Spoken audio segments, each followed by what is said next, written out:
창세기 1장 20절서부터 23절까지 다섯째 날입니다. 다섯째 날. 첫째 날 뭐 하셨다고? 빛이 있으라. 야, 빛이 있으라. 예수님이 이 땅에 오심을 의미하는 것이죠. 예. 자, 둘째 날은요, 궁창 위의 물과 궁창 아래 물을 나누심으로 예수님께서 십자가로 하늘 백성과 땅의 백성을 나누셨죠. 궁창이라면 뭐가 생각나시죠? 하늘을 생각나. 두들겨서 대장장이가 두들겨서 판을 판판하게 해서 물 가운데다 쭉 들이보내서 위로 물 밑에 물로 가르면 공간이 생기죠.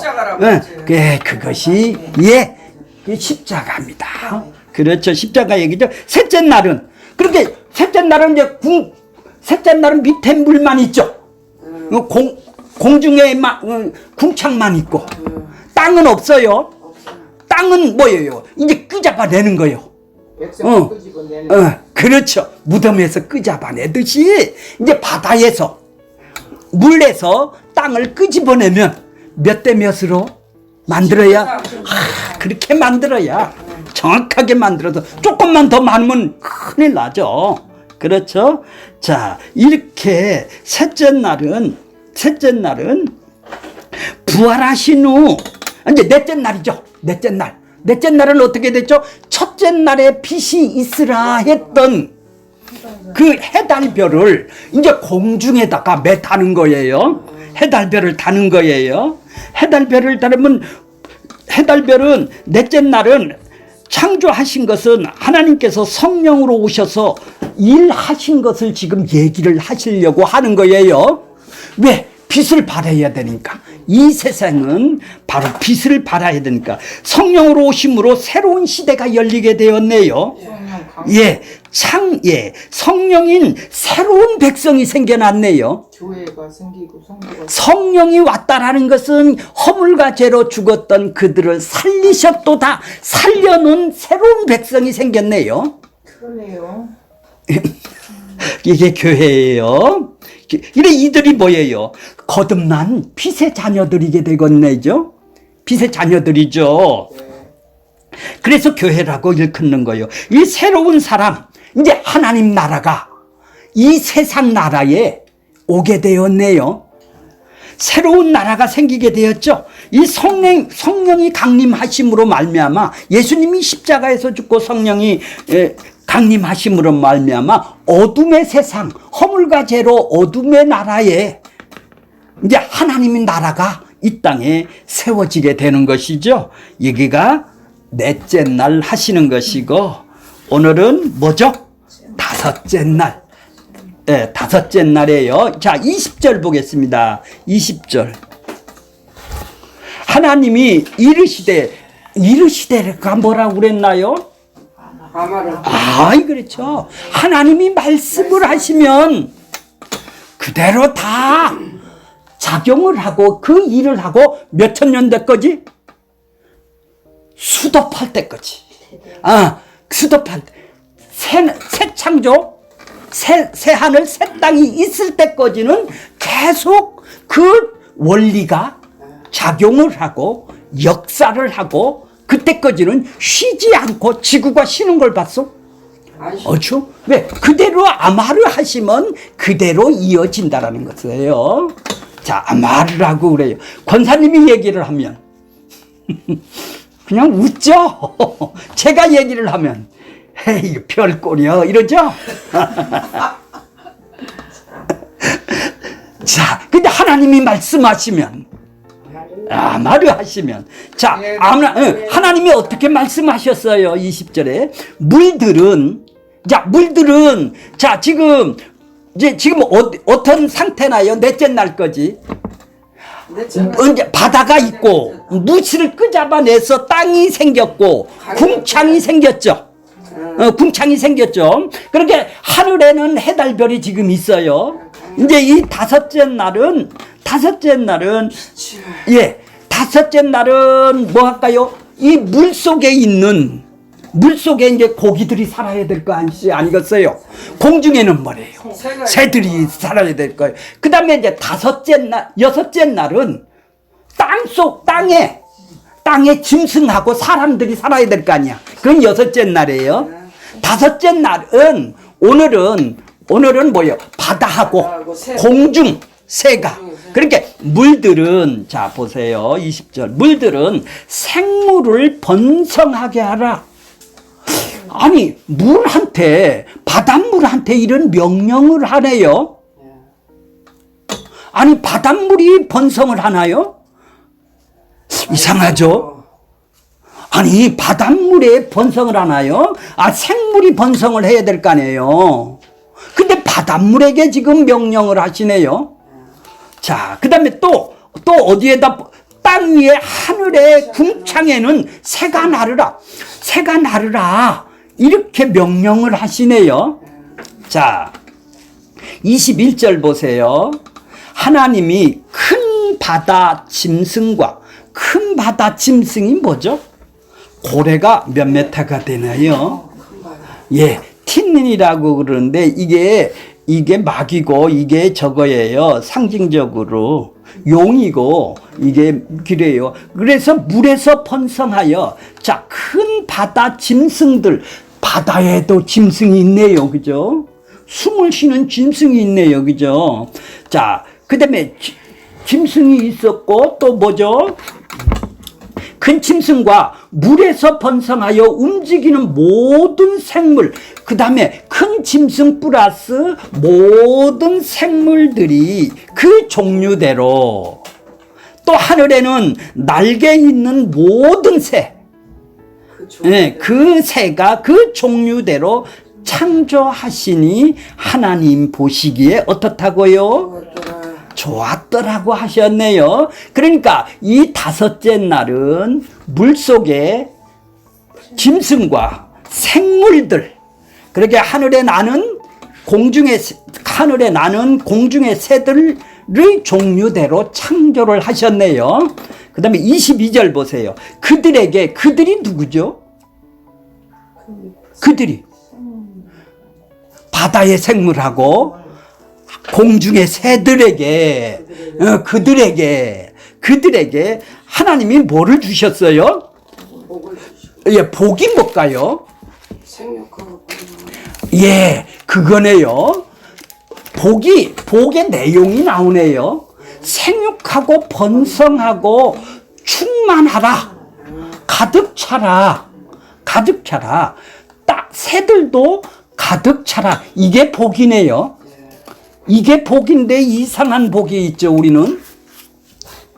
번성하는 얘들처럼 번성하는 그냥 그런 자연적인 복인 줄 알지.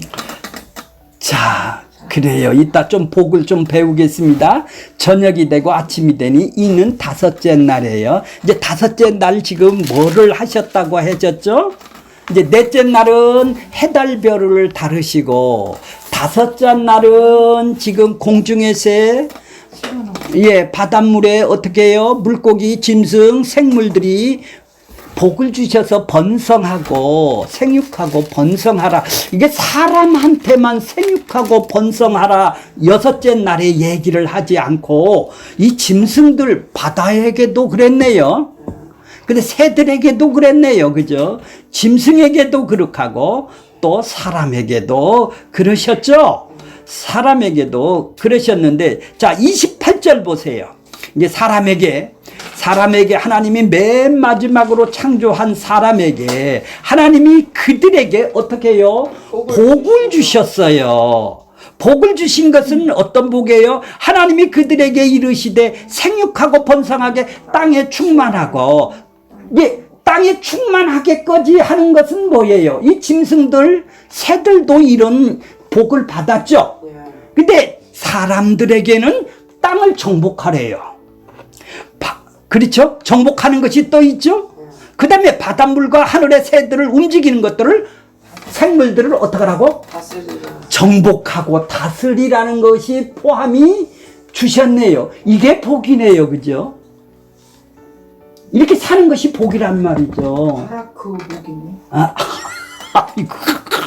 자, 그러니까 그러니까 짐승들에게도 복을 주시고 사람들에게도 맨 마지막 날에 자 이제 여섯째 날은 이제 땅에 이제 다섯째 날은 하늘의 공중의 새, 그 다음에 바다의 생물, 그 다음에 여섯째 날은 이제 땅의 거예요. 땅의 짐승들, 또 사람들. 여섯째 날은 이랬어요. 이제 이렇게 좀 구분이 되죠. 자, 이제 원고로 들어갈게요. 원고를 가겠습니다. 이제 조금 이게 그림이 그려졌어요. 여섯째 날 거지. 자, 모든 성경은 그리스도 이야기라고 그랬죠. 예수 얘기예요. 결국은 사람을 다스리고 통치하는, 다스리고 땅을 정복하고 다스리고 통치하는 인간들에게 그들이 먹고 마시고 그들이 이 땅에 살 수 있는 모든 존재들이 완벽하게 준비가 되어 있네요. 왜? 자기 백성들을 먹이기 위해서 이렇게 여섯째 날까지 창조를 해놨어요. 이런 것이 있어야 이 땅에서 먹거리가 될 거 아니겠어요? 그래야 생명이 유지가 될 것이 아니겠어요? 결국은 사람들을 위해서 이렇게 창조를 하신 거네요. 풀이고 뭐고 모든 만물들은 자, 그렇게 하셨어요. 자, 그렇게 결국은 자기 백성들이 거기에 있기 때문에 그런 거예요. 자기 백성 아니라면 이렇게 할 필요가 없어요. 자기 백성들이 있기 때문에 그 백성들이 이 땅에 살아있을 때 내가 그 부르시는 일을 해야 되기 때문에 그런 거예요. 그러려면 부르시는 일을 할 때까지는 그들이 살아있어야 되죠. 허물과 죄로 그들을 살리셨도다. 살리기 전까지는 그들이 이 땅에서 살아야 될 존재들이죠. 그래서 6일이 있는 거예요. 인간 자신들을 위해서. 그러니까 결국은 모든 성경은 그리스도 이야기네요. 그리스도 이야기를 자기 백성들을 그들의 죄에서 건지는 이야기네. 이 창조도 결국은 자, 이 사실은 창조 사역 속에 담겨 있네요. 지금까지 배운 것이 창조 사역 속에 담겨 있죠. 그래서 창조 기사는 첫째 날서부터 셋째 날까지를 갈라내는 거예요. 흑암이 있는 거기에 혼돈과 어디죠? 혼돈과 뭐라고 그랬나요? 혼돈하고 공허하고 흑암 가운데 깊은 데 있는 그것을 이제 빛으로 와서 갈라내는 거예요.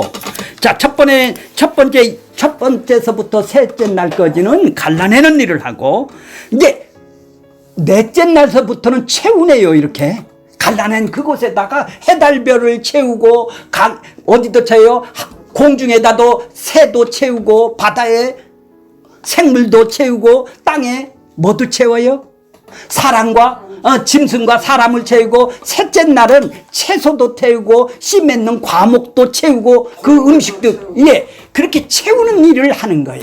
넷째 날서부터. 그 다음에 안식을 하는 거예요. 7일, 6일째, 7일째 안식을 하는 거예요. 이렇게 창조 기사는 갈라내고, 채우고, 안식하는 것으로 말을 해주고 있는 것입니다. 창세기 1장 창조 사역은 보면은 천주와 만물을 다 이루시니라. 자, 창세기 2장 성경 보세요. 한번 창세기 2장 1절 보세요.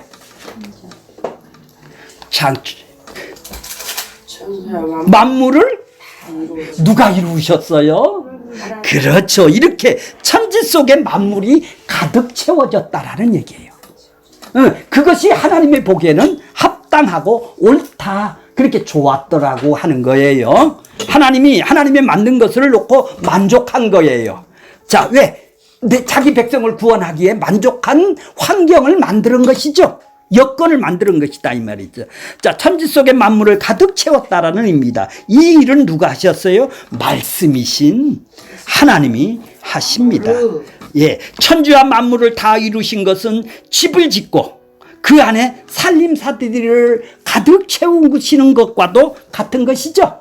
이제 살림을 다 채웠어요. 그러면 뭐 하예요? 집들이 하죠. 집들이 하고 그 집들이 다음에 온 가족이 평화하고 모여서 행복하게 살아가는 것이죠. 이것이 바로 창조의 새 팀이란 말이에요. 갈라내고 채우시고 안식하고. 자, 첫째 팀 보세요. 갈라내는 것입니다. 첫째 날서부터 셋째 날까지입니다.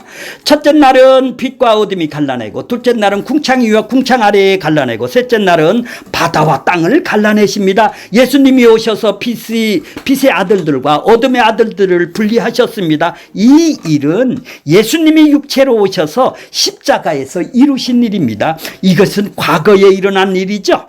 갈라내는 일은 과거에 일어난 일이죠. 자, 이제 채우는 일은 이제 지금 하는 일이란 말이야. 예, 그러니까 우리도 이렇게 갈라냈어요, 과거에. 그래서 우리는 건져냈어요. 그런데 이제 지금은 이제 성령으로부터 채우는 일을 하는 거예요. 두 번째 팀은 채우는 일이에요. 넷째 날서부터 여섯째 날까지예요. 넷째 날은 하늘의 해달별을 채우시고, 다섯째 날은 궁창 위에 각종 새들을 채우시고, 바다에는 각종 물고기를 채우십니다. 여섯째 날은 땅에 살아갈 짐승과 하늘에서 살아갈 사람들, 하늘에서 살아갈 사람들이에요. 그렇죠? 이 사람들을 창조를 했다 이 말이에요. 하나님은 부활 후 오순절날 성령이 임하자 새로운 시대가 열리게 되었죠. 예수님이 십자가에서 이루신 일들은 빛을 발하기 시작했죠. 그러자 성령이 거듭난 하늘에 속한 빛의 아들들이 출현하게 되었네요. 이거를 보고 뭐라고 하는데요? 새 창조라고 그랬잖아요. 이들이 모인 것을 교회라 하고, 교회를 일으켜 열려 하나님의 몸이라고 그런다 이 말이에요. 이걸 보고 첫 번째 부활이 죽었던 영혼을 살려는 첫 번째 부활, 새로운 창조가 예수로 일어나서 허물과 죄로 죽었던 그들을 새로운 창조, 살리셨도다가 일어난 것이죠.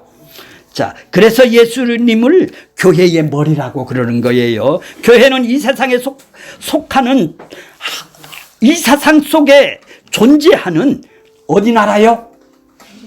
이제 하나님 나라죠. 근데 우리 이 세상에 있단 말이에요. 지금은 천국에 있는 게 아니라 이 세상에서 하나님 나라로 존재한단 말이에요. 우리가. 이게 교회란 말이에요. 자, 예수님은 이 세상 속에서 자기 백성들을 찾아내어서 아까 부르셨다고 그랬죠? 부르신 일, 찾아냄을 당한 자들이 교회로 부르시고, 부르신 그들에게 하늘 것으로 채우시는 일을 하십니다. 이를 예수 그리스도의 충만한 분량까지 자라가는 것이에요. 세 번째 팀, 안식이에요. 안식일은 일곱째 날에 천지 만물을 다 이루시고 안식을 하셨다고 그랬죠? 이것이 장차 예수님의 재림하심은 온전한 하나님 나라에서 완전한 안식을 누리게 되겠네요. 이건 앞으로 되어질 일이네요. 과거는 갈라내는 일로 통해서 과거에 우리는 구원을 받았어요. 이제 현재는 성령으로 그리스도의 충만함을 채워지는 그리스도의 장성한 분량까지 자라가는 거예요. 이제 그러기서 새롭게 새나라 새 땅이 오면 그때 가서 온전한 안식이 일어나는 이 창세기 여섯째 날 안에 다 구속사가 들어있네요. 이렇게 되면 창조의 첫째 날부터 마지막 날까지 모두가 예수께서 역사 속에서 이루어가는 구속사가 들어있는 것이죠. 이 역사 속에서 일어나는 일이란 말이에요. 하나님 나라에서 일어나는 날이 아니라 예수님이 십자가에서 죽으시고 사흘 만에 부활하시고 승천하시고 성령을 보내셨습니다. 성령이 오심으로 이 땅에 교회가 세워집니다. 예수님은 교회를 통해서 장차 하나님 나라에서 살아갈 백성들을 지금 이 땅에서 양육을 하고 있네요. 이것이 임마누엘이에요. 임마누엘이 우리와 동행하는 것은 우리를 양육하기 위해서 임마누엘을 하시죠. 마치 출애굽한 백성들을 광야 40년 동안 약속의 땅에 살아갈 수 있는 백성으로 양육시키는 것이죠.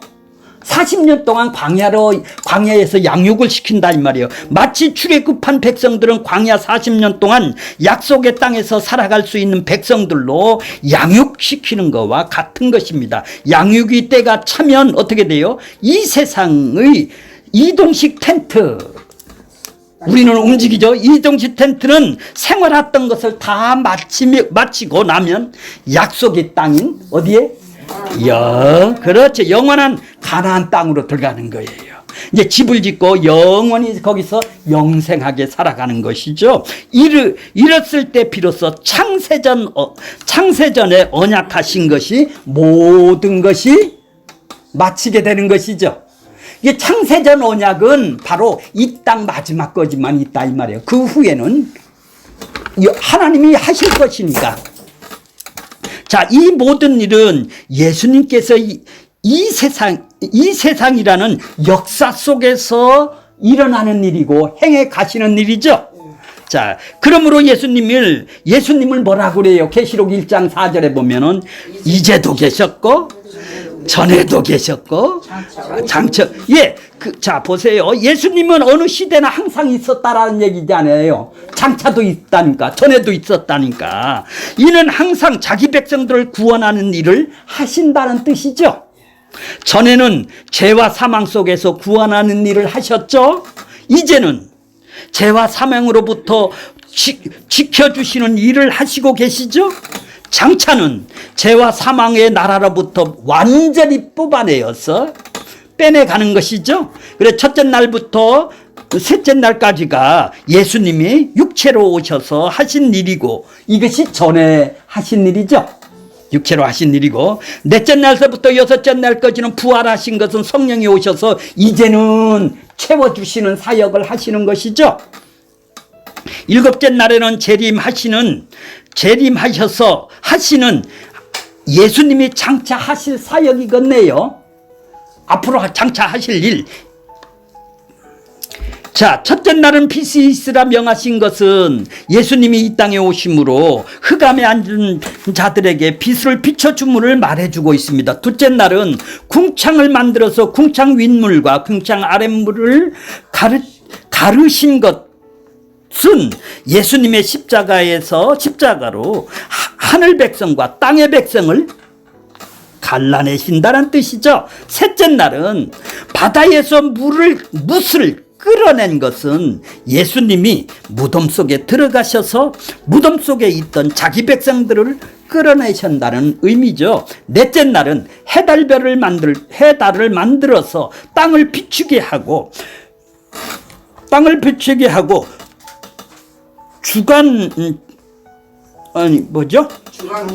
주간케 하시는 것은, 땅을 주간케 하시는 것은 오순절 성령 강림으로 이 세상의 교회와 성도가 생겨나서 세상의 빛으로 존재하게 된 것을 말하는 것이죠. 첫째 날과 넷째 날을 한 짝을 이루네요. 그러니까 둘째 날과 다섯째 날이 한 짝을 이루고, 셋째 날이 여섯째 날과 한 짝을 이루게 되겠네요. 첫째 날에 빛이 있으라는, 넷째 날은 해달별로 나타났고, 둘째 날에 궁창 위와 궁창 아래의 갈라짐은 다섯째 날 궁창 위에 새들과 궁창 아래의 바다의 물고기들을 만드심으로 나타났던 것이죠. 오늘은 다섯째 날이에요.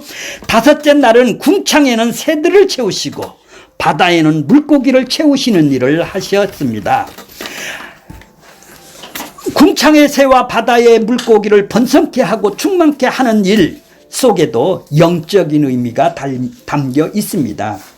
궁창 위와 바다는 서로 배조적이죠. 궁창은 뭐예요? 하늘에 속한 것이죠. 바다는 땅에 속한 거예요. 하나님은 궁창에 살아갈 생명과 바다에 살아갈 생명들을 이렇게 창조를 했네요. 생명이에요. 이것도 숨을 쉬고 생명이라고, 식물이 아니고. 날개 달린 새들은 뭐예요? 날개 달린 새들은 하늘의 궁창에 날개 하셨다 이 말이에요. 날아가게 하셨고, 날개가 없는 고기들은 바다에 살게 하셨네요. 그러니까 새나 바다의 물고기는 동일해요. 근데 날개가 있느냐 없느냐에 따라서 달라요. 날개가 있고 없고에 따라서 살아가는 곳이 달라지네요. 그러네요. 예를 들어서 궁창 위에 하늘이 천국이라고 하고 바다가 지옥이라고 합니다. 그럼 날개 있는 하늘에 나는 새들은 천국 백성이고, 날개가 없는 물속에 살아가는 물고기들은 지옥 백성이 되겠네요. 이렇게 보면 그러네. 궁창의 새와 바다의 물고기를 통하여 그리스도의 구속사를 살펴보겠습니다. 궁창은 하늘이라고 합니다. 성경은 하늘을 하나님의 나라로 상징하고 땅은 세상 나라를 상징합니다. 그러면 궁창 위에 나는 새는 언약 백성이네요. 언약 백성의 후손인 하나님의 백성들을 상징하고 바닷속에서 사는 물고기들은 비언약, 언약이 없는 백성들로서 이방인을 상징하게 되는 것이죠. 새와 물고기는 날개가 있느냐 없느냐의 차이가 나는 것이죠. 날개가 있으면 새고 날개가 없으면 물고기가 돼요. 날개가 있는 새는 하늘에 날아다니고 날개가 없는 고기는 물속에서 살아가게 되죠. 날개라는 의미가 뭐죠? 날개라는 의미가 성령이 2절에 보면은 하나님의 영이 수면 위에 운행하신다. 운행하신다가 뭐라고 그랬나요? 운행하신다. 움직이시는 거지. 운행하신다라는 것은 자기 암탉이 날개로 자기 새끼를 품는 이 날개 그러니까 이 카나프라고 그래요. 날개를. 그러니까 하나님께서 내가 그래요. 하나님께서 예수님께서 내가 세상에 온 것은 암탉이 자기 새끼들을 날개 아래 보호하듯이 자기 백성들을 보호하고자 오셨다고 하심으로 날개는 하나님으로부터 은혜를 입고 보호를 받는 것으로 말씀하고 있네요. 성령님이 오셔서 우리를 보호하고 인도해 주신다 이 말이에요. 이 날개 아래 이 뜻이 암탉이 자기 새끼를 날개 아래 보호를 하고 품어주듯이 성령님이 이 땅에서 임마누엘 되셔서 우리를 이렇게 품고 계시다라는 얘기예요. 그러니까 예수님의 보호하심이 카나프 날개네요. 그죠? 성경에는 날개는 하나님의 은혜를 상징하고 성령의 능력으로도 상징합니다. 이러면 새와 물고기는 영적 의미를 알 수 있어집니다. 하나님께서 고기를 만드셨습니다. 하나는 날개를 주셨고 하늘에 날라고 하셨고 다른 하나는 날개를 주지 않고 물속에 살도록 하셨습니다. 새와 고기는 의인화하면 두 부류의 사람으로 바다에 살아가는 고기들은 땅에 속한 자들을 말하는 것이고 궁창에 살아가는 새들은 하늘의 영, 하늘에 속한 자들을 말하는 것입니다. 땅에 속한 자들은 땅의 기운으로 살아가고 하늘에 속한 자들은 하늘의 기운으로 살아갑니다. 땅의 기운으로 살아가는 자들은 땅에서 죽어서 땅으로 가고 하늘의 기운으로 살아가는 사람들은 살아서 땅으로부터 떠나 하늘로 올라가는 것입니다. 넷째 날 하늘의 해달별은 오순절 성령 강림으로 이 땅에 교회가 나타난 것을 상징한다고 저번 주일에 배우셨죠? 해달별은 오순절 성령을 상징을 하는 거란 말이죠. 이 땅에 교회가 탄생이 된 것이죠. 빛이 탄생이 된 것이죠. 성도를 일컬러 하나님으로부터 거듭났다라고 그러는 거예요. 성령으로부터 거듭난 일컬어 하늘에 속한 백성이 됐네요. 하늘에 속한 자라고 하는 거예요. 하나님은 성령으로 거듭난 성도들에게 하나님의 은사를 주십니다. 신령한 은혜들을 주시고 계시죠. 은혜를 신령한 복을 주시고 계신단 말이에요. 이렇게 하늘에 신령한 은사를 받고 은혜를 받고 은사를 받는 성도들을 영적인 가치로 하늘나라를 소망하면서 살아가게 되는 것이죠. 이 모습이 바로 새들이 날개를 활짝 펴서 궁창 위에 날아다니는 것과 같은 것이죠.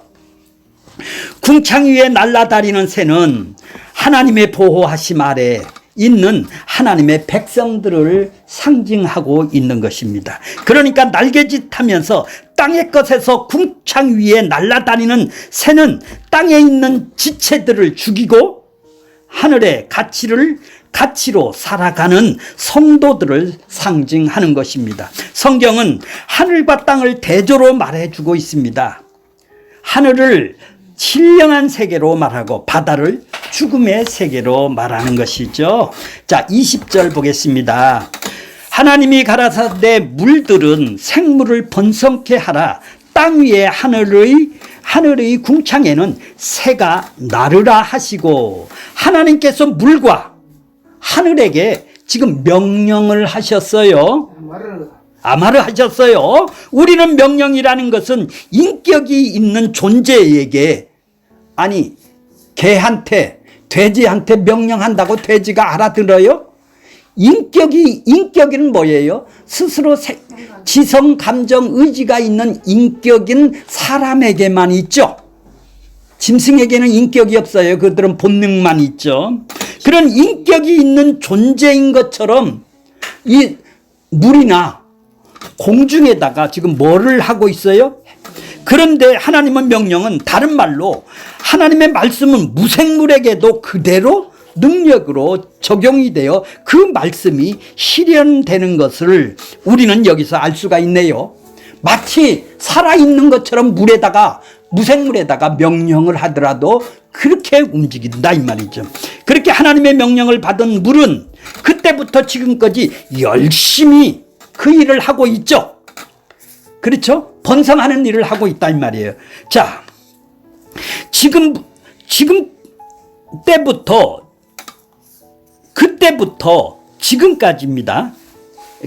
지금 때부터가 아니라 그때부터입니다. 예, 죄송해요. 그때부터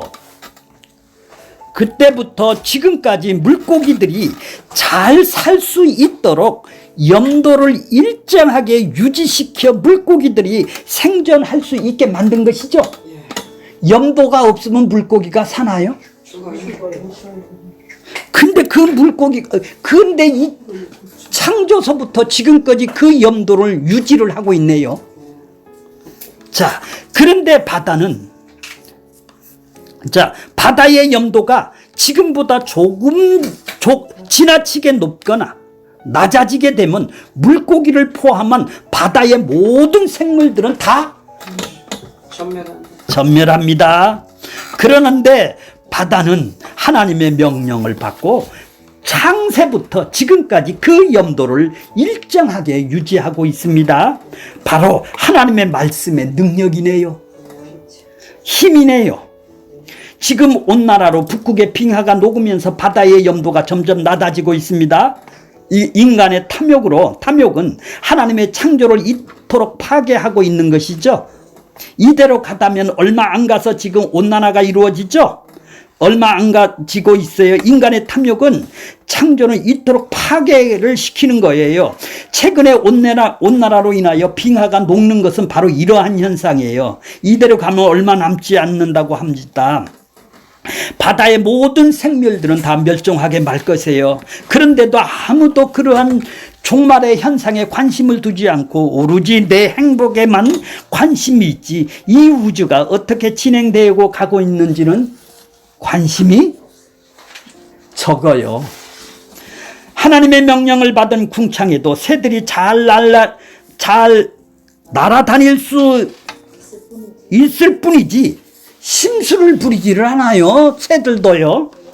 이렇게 하나님의 말씀은 그대로 능력이 되어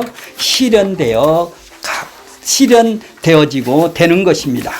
자, 지금도 모든 만물들은 태초에 하나님께서 말씀하여 정하신 법칙대로 지금 움직이고 그렇게 존재하고 있죠. 물론 인간은 타락으로 말미암아 여러 가지 면에서 훼손되고 어그러지기는 했지만 하나님의 목적의 완성이 될 때까지는 만물은 존속해야죠. 하나님이 수도하기 전까지는, 자기 백성들이 있을 때까지는 하나님이 만물이 존속해야 된단 말이죠. 만물이 존속하고 유지하는 것에 필요한 하나님의 명령은 지금도 신기하게 지켜지고 있는 것입니다. 물고기와 새들은 창조되자마자 이렇게 하나님의 말씀대로 움직이기 시작한 것이죠. 그들은 창조되고 난 후 어떻게 살아야 하나, 먹이는 무엇을 먹어야 하나 고민하지 않네요. 그들은. 성경은 짐승들이 그런 것을 고민하고 우왕정했다라는 구절이 한 구절도 없어요. 만물은 그냥 창조하자마자 자기들 속에 새겨진 하나님의 명령대로 움직이고 있는 것이죠. 그 모든 것은 하나님께서 본능으로 심어 주셨기 때문에 그런 것입니다. 짐승들은 본능에 의해 하나님의 법칙과 질서를 잘 따르고 있는 것이죠. 자, 21절 보겠습니다. 하나님께서 큰 물고기와 물에서 번성하여 움직이는 모든 생물들을 그 종류대로, 날개 있는 모든 새를 그 종류대로 창조하시니 하나님이 보시기에 좋았더라. 새와 물고기가 여섯째 날에 짐승과 달리 한쪽, 자, 짐승은 뭐예요? 여섯째 날에 짐승이 생기죠, 사람하고. 새와 물고기는 다섯째 날에 생기는데, 짐승과 달리 한쪽은 날개가 있고, 한쪽은 지느러미가 있죠. 그 날개가 없고 아가미가 없으면 어떻게 돼요? 이건 짐승이 되는 거예요. 여섯째 날에. 이해가 가세요? 날개가 있으면은 새가 되고, 날개가 없고 아가미만 있으면 생물이 되는 거고, 요 두 개가 없어, 아가미가 없고 날개가 없으면 짐승이 되는 거예요. 참 다 똑같네. 그죠? 자, 지느러미를 가지고 있는 것만 빼면 그 구조와 혈구로부터 시작해서 정확하게 같다고 합니다. 같은 날 창조되어 하나의 지느러미를 가지고 물속으로 들어가고 하나는 날개를 달고 어디로 갔어요? 궁창으로 보내진 것입니다. 22절 하나님께서 그들에게 복을 주어 가라사대 생육하고 번성하여 여러 바닷물에 충만하라. 여러 바닷물에 충만하래요. 새들도 땅에서 번성하라 하시니 저녁이 되니 아침이 되고 이는 다섯째 날이다. 새들과 물고기들에게 뭐를 주셨어요? 복을 주셨다라는 말이 무슨 의미인가? 새들을 부자 만들어 주었다는 거예요? 우리는 부자 만들어 주는 것이 복이에요. 아니면 새들에게 소원을 다 들어주는 것이 복인가요? 우리는 내 소원 들어주는 게 복이에요. 우리가 생각하는 복의 개념과 성경이 말하는 복은 전혀 다른 거네요. 그렇죠? 소원 들어주고 부자 만들어주는 걸 복이라고 안 한다 이 말이요. 이 사단의 백성들만 그런다 이 말이죠. 성경이 말하는 복은 어떻게 정의를 합니까? 그들에게 복을 주어 복의 내용이 나오네요. 생육하고 번성하고 물과 땅에 충만하라. 이것이 성경에 말하는 바라크입니다. 인간이 타락함으로 말미암아 초월해서 하나님으로부터 공급되는 생명력이 끊어버려진 것, 그것이 복이 상실한 거예요. 그래서 복을 다시 회복하는 것이 뭐예요? 구원이겠죠. 그렇죠? 복은 바로 구원이네요. 하나님하고 회복되는 것이네요. 잘 살고 내 소원 이루어지는 게 복이 아니고, 그래서 아브라함에게 복의 근원이 되게 하시겠다고 말씀하신 거예요. 이렇게 성경이 말하는 복은 하나님께서 초월로부터, 하나님으로부터 주어지는 피조물에게 부어지는 하나님의 생명력을 주어서 하나님과 교통, 거기다 교자를 넣으세요. 교통하게 만드셨습니다. 하나님하고 사귀게 만들었다 이 말이에요. 교통하게 만들었단 말이에요. 이게 복이에요. 그 초월로부터 공급되는 생명력을 끊어지고 이 땅에서 갇혀버리는 상태를 땅이란 말이에요. 땅. 무슨 땅? 땅지. 감옥 옥자. 감옥에다 갇힌 거예요. 이 땅에 감옥에다 갇힌 거예요. 생명이 단절된 사람은 어떤 환경에서 고지 꼭대기에 살고 있는 사람이라 할지라도 하나님과 생명이 단절된 사람은 그 사람은 지옥에 사는 사람이에요.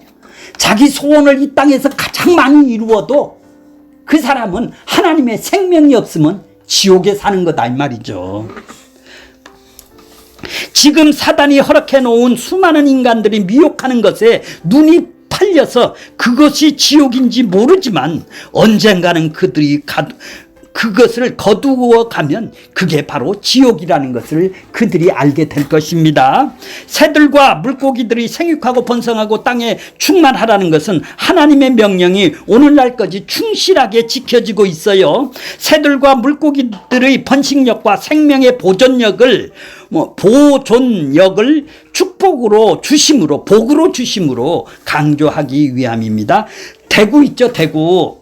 명태 대구 하는 대구는 한 번에 900만 개의 알을 낳고 고등어는 한 번에 50만 개의 알을 낳고요. 그 명령에 충실하고 생육하고 번성하여 물에 충만한 것이죠.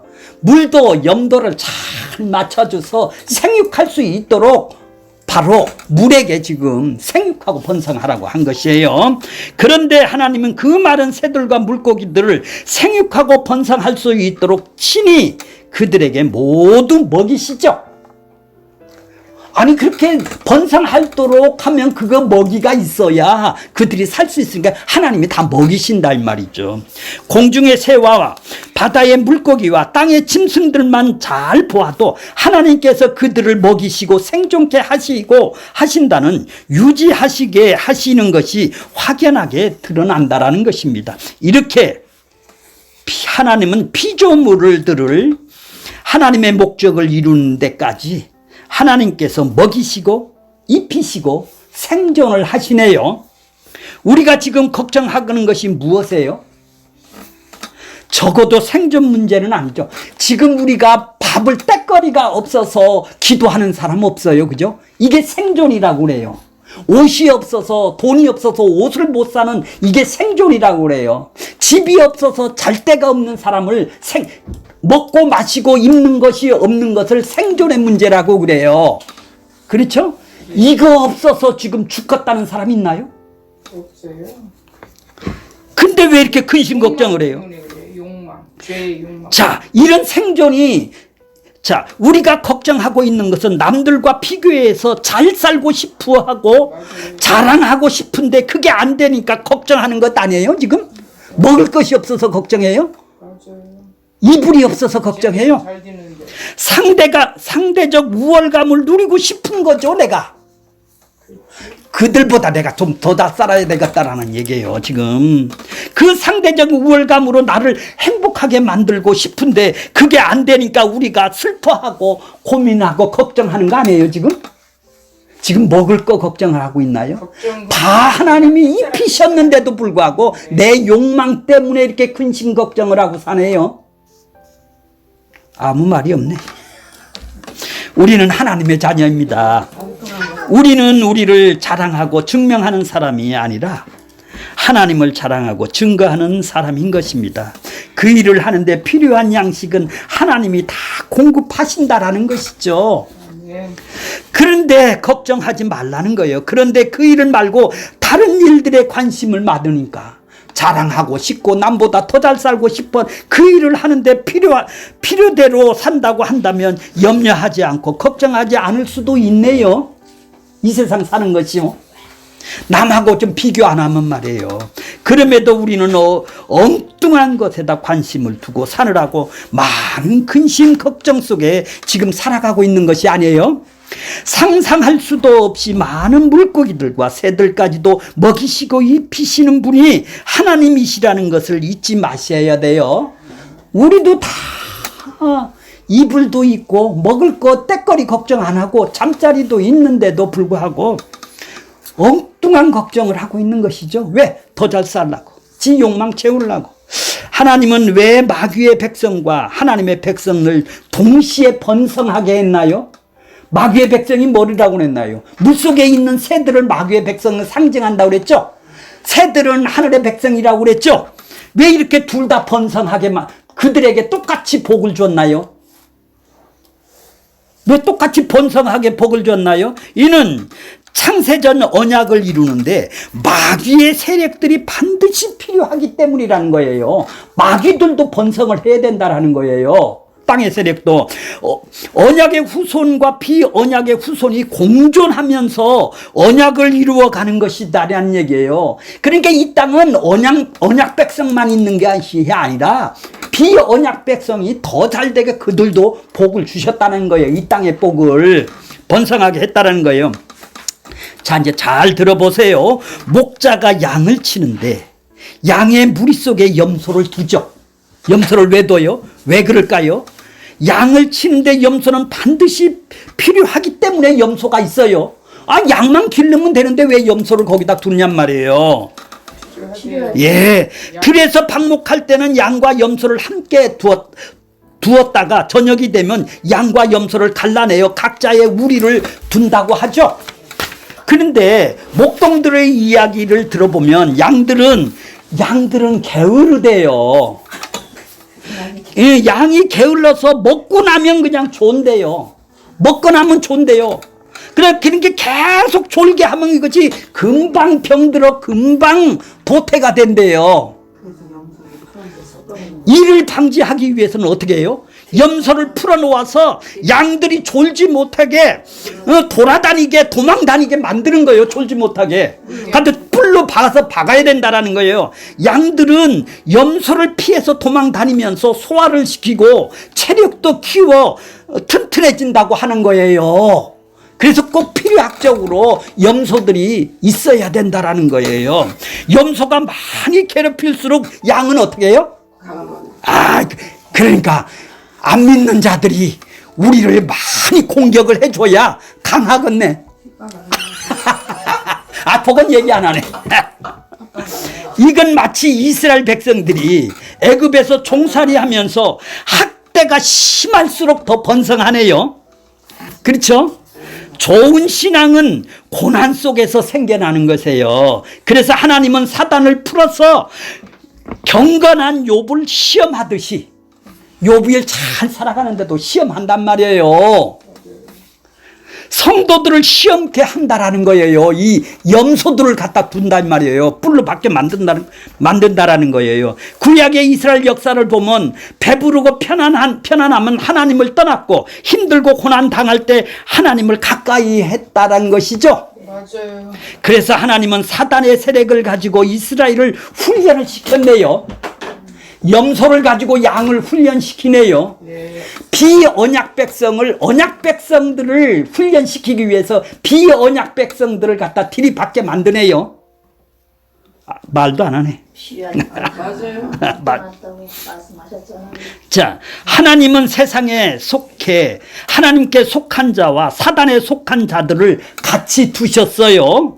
이 둘이 모두가 정한 때까지는 서로 번성하고 서로들 다 그들도 충만하고 잘 살아요. 이해가 가시죠? 왜 우리만 예수 믿는 사람만 잘 살게 하지 왜 저들을 번성하게 해야? 그건 창세기를 몰라서 그런 거예요. 그들도 번성하래요. 그죠? 바다에 물고기도 번성하래요. 공중에 나는 새도 번성하고. 예수님이 재림에 오시면 갈라쓰는 거예요. 마치 예수님이 재림하시기 전에 서로가 대적하면서 하나님의 언약을 이루는 거예요. 언약을 이루는데 꼭 필요하기 때문에 염소가 필요하듯이 우리가 필요하다라는 거예요. 그러니까 그렇게 들이박으면 어떡하죠? 찍소리 하지 말고 가서 달라들지 말고 삿대질 하지 말고 똑같이 안아주고 섬겨주고 끌어안아주고 하란 말이에요. 알았어요.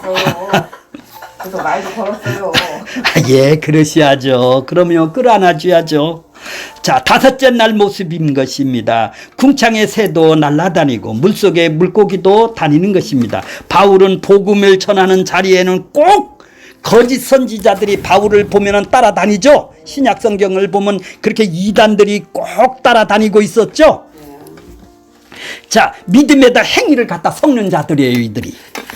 이들은 다른 복음, 다른 영, 다른 예수라고 하죠. 다른 복음이 뭐예요? 예수 그리스도의 의에 인간의 의를 갖다가 보태는 거예요. 첨가를 시키는 것이 이 갈라디안식의 이단들이에요. 예. 자, 그들은 자, 예수를 믿고 율법도 지켜야 그들은 온전해진다라는 거예요. 그래야 복 받는다라는 거예요. 그런데 이들이 당한 유대교에 들어온 자들에게 꺼리낌 없이 그들은 받아들였던 것입니다. 이는 그 속에 인간의 가치를 담겨져 있기 때문입니다. 뱀이 하와에게 선악과를 먹으면 하나님같이 된다고 미혹을 하죠. 너 예수 믿으면 잘 살게 된다, 이런 미혹을 한단 말이에요. 마귀는 늘 이런 인간의 상승을 시킨단 말이에요. 너 지금보다 더 잘 될 거야, 이렇게 상승시켜 주겠다는 거 미혹을 한단 말이에요. 이것이 인간 구미에 꽉 언약 백성에도 이거 있단 말이에요. 욕망을 만족시켜 주는 거지, 이거를 원한다 이 말이죠. 자, 교회 안에 보세요. 각양 이름으로 구호를 외치는 일들이 횡행하고 있어요.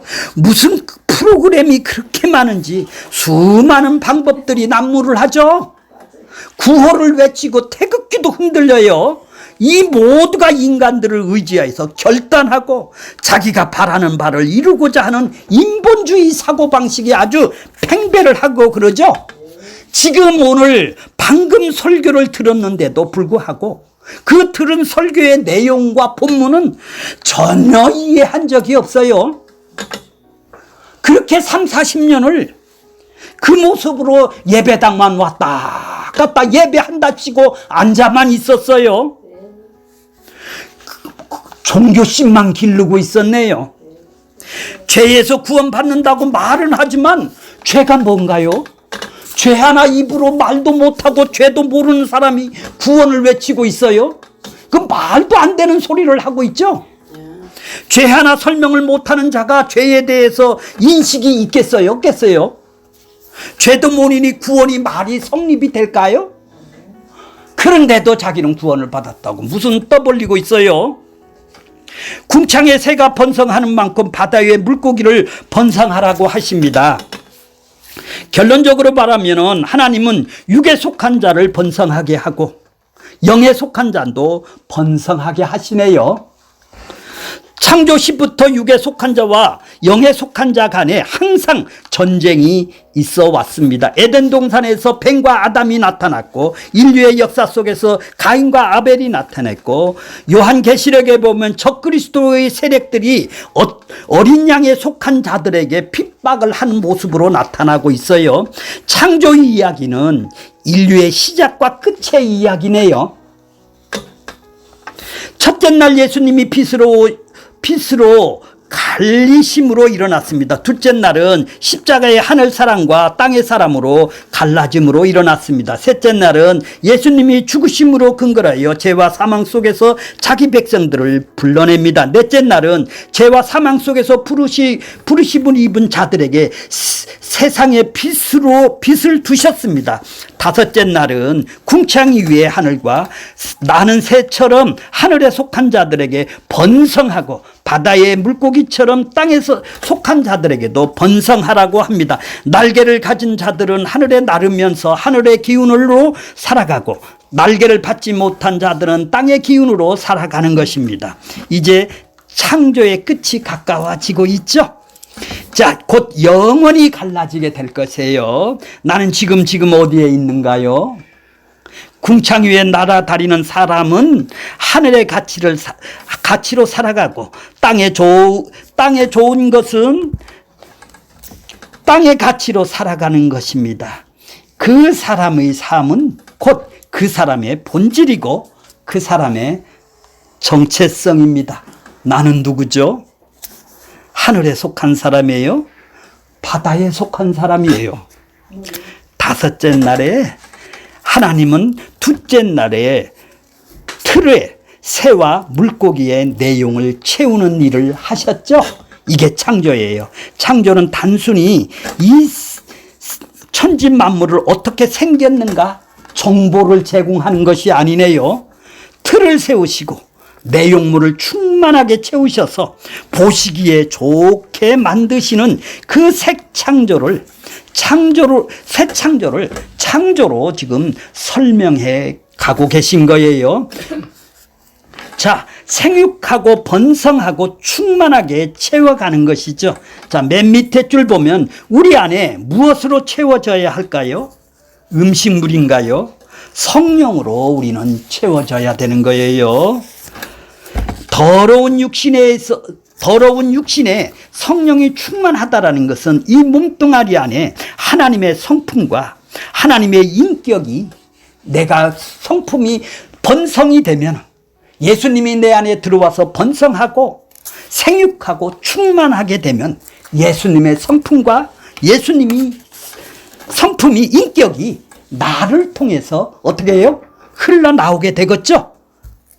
성령 하나님이 내 안에서 충만하게 거하셔서 그 하나님이 하나님의 되심을 내 안에서 인격과 성품으로 쏟아져 내오는 것이 하나님의 백성인 것입니다. 조금씩 채워지는 것을 경험하니까 우리가 지금 하나님 나라에 살고 있는 것입니다.